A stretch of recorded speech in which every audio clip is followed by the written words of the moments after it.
Before she worked on this horse, he would spook at just about anything that was not there before, or the day before.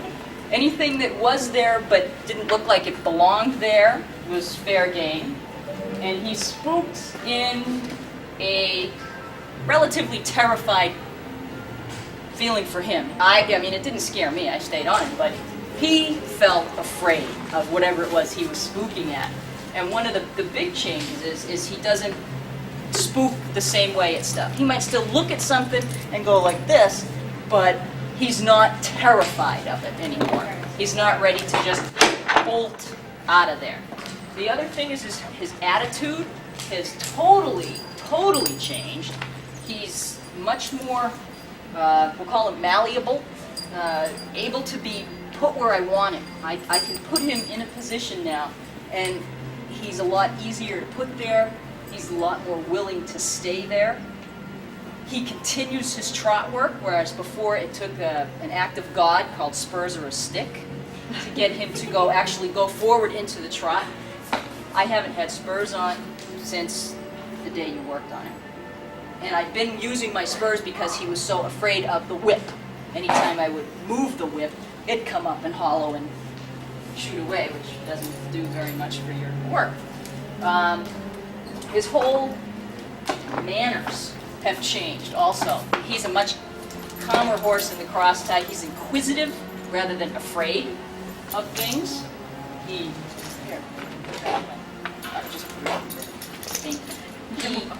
is, now he's into everything. He wants to touch stuff and pick stuff up and throw things. And his eye, I mean, there's no worried look in this horse's eye anymore. And he used to have wrinkles over his eyes. And you just looked at him and said, God, he's worried. He's really worried about something. And he was. And now he's not. He's softer. He's softer to the touch because he's not holding all that tension in his body. This neck used to be as hard as a rock. You could touch him in various parts of him, and his muscles didn't move like they were supposed to. So that's made a really big difference. But by far the most impressive thing is his attitude with the spooking and his willingness to really want to work and do what I'm asking him to do now. And he's finding it easier to do because he's lost all that tension throughout his body. So it's. How long did it take for Vita's work to really take effect into Randy? Oh, when we walked out of the stall. This was not the same horse that she went into the stall with that we brought out. Those stools that were sitting here for people to sit on and watch, normally he would have come out of there, looked at them and gone, and if he'd even walked by him, it would have been a miracle. When we took him out there and walked him down the aisleway on the outside of the barn, he'd never been down that aisleway before, and this horse doesn't go places he's never been without his head coming up, his back hollowing, his tail coming up, and he's ready to just vacate the premises. He wouldn't, because I was on the end of the lead rope and he has enough respect or whatever for me that he would stay there, but he would want to go. And he just walked out there like, this is really cool. And when we turned him loose in the ring, this horse does not typically run around and play by himself. He just doesn't do that. And he was the ultimate expression of joy to just go out there and play. And the extension that he had and the quality of his gaits was already tremendously better.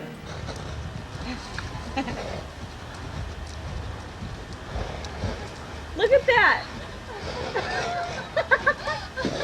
That was so funny!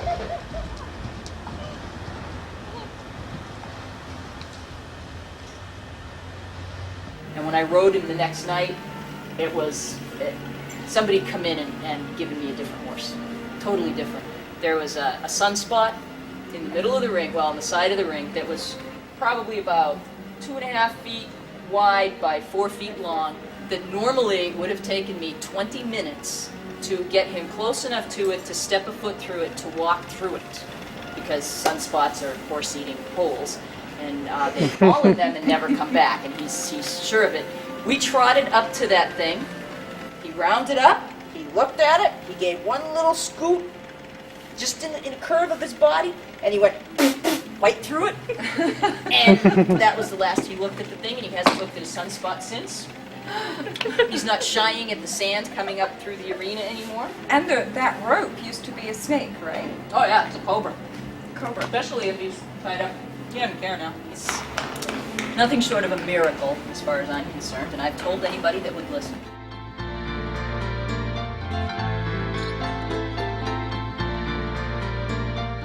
Here I'm giving Cactus her complete journey.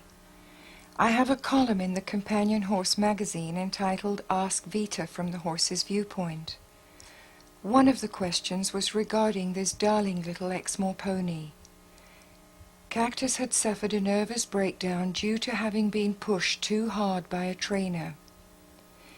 In the subsequent 2 years, Cactus's state had improved, but she was still very nervous and refusing to trot from the ground.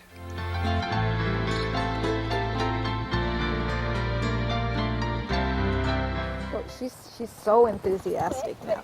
But none of this pulling behind, Angie speeding up. I mean, Angie now is hard put to keep up with her, which is very different. I almost wish you'd taped her even before, so that you could see how she would not come with Angie. She's a lot happier. She's a lot more content. She's a lot freer in her movements. She's quite happy to lunge herself around. How long after the complete journey did you ask her to trot? Like the next day or two, wasn't it? Well, it was a couple of days. I said to her one day, do you think she'll, not very long after you left, do you think you want to try a trot today? And she said yes, and it was just, that was it. She just went right into the trot. She just went right into the trot, fully into the trot. No hesitation, no transition phase, nothing. Just like, oh yeah, okay, that's what you want? Sure, let's do it. Wonderful.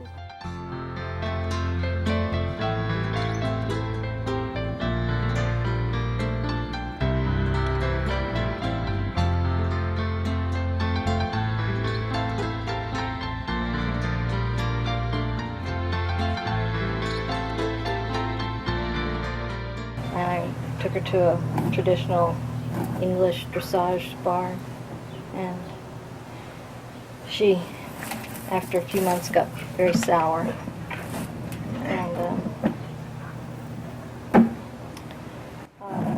started balking and bucking and rearing.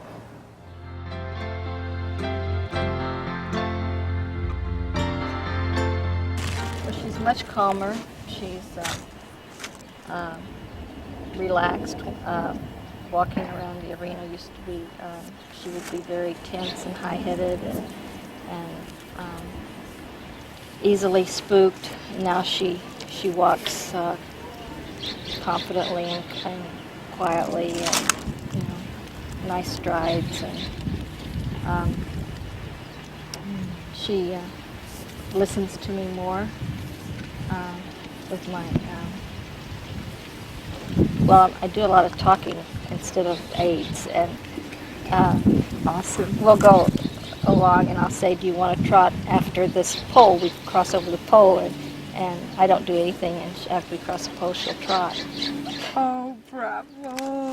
And she's much more willing to go forward. She used to balk and stop and just generally act unhappy.